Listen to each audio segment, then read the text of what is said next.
Okay, in this tutorial I'm going to quickly walk you through what Lewis structures are. So a Lewis structure is basically just a diagram that essentially shows the valence electrons. So if you look down the bottom here, I've put a Lewis structure.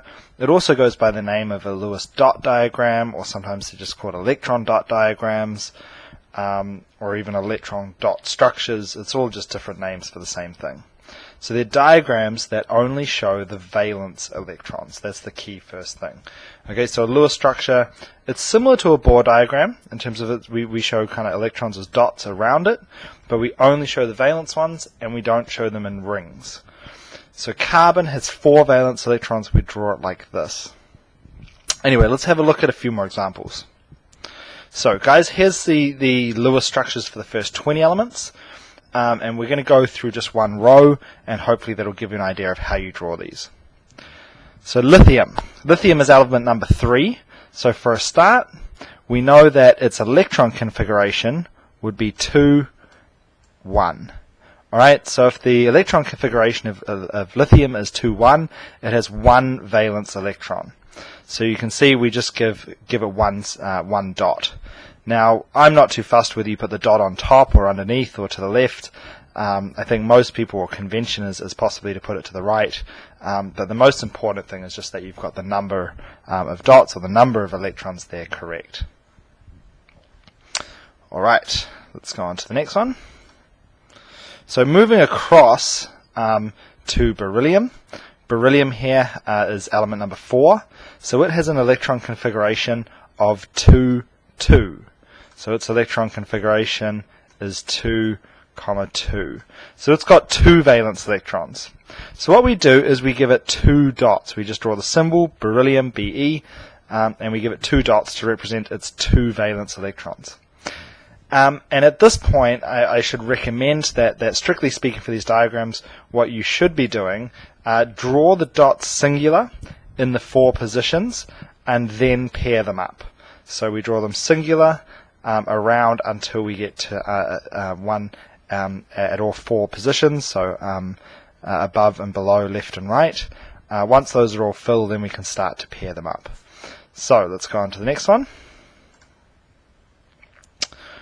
So the next one, boron, number 5. So this has an electron configuration of 2, 3. So 3 valence electrons drawn like that.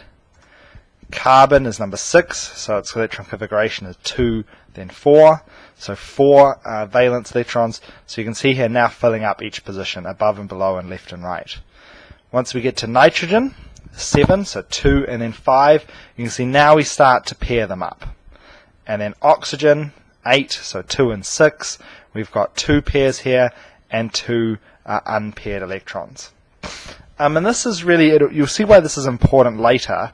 But basically, as atoms try to get a full outer shell, for instance oxygen here, we can see there's 2 locations where it needs an extra electron.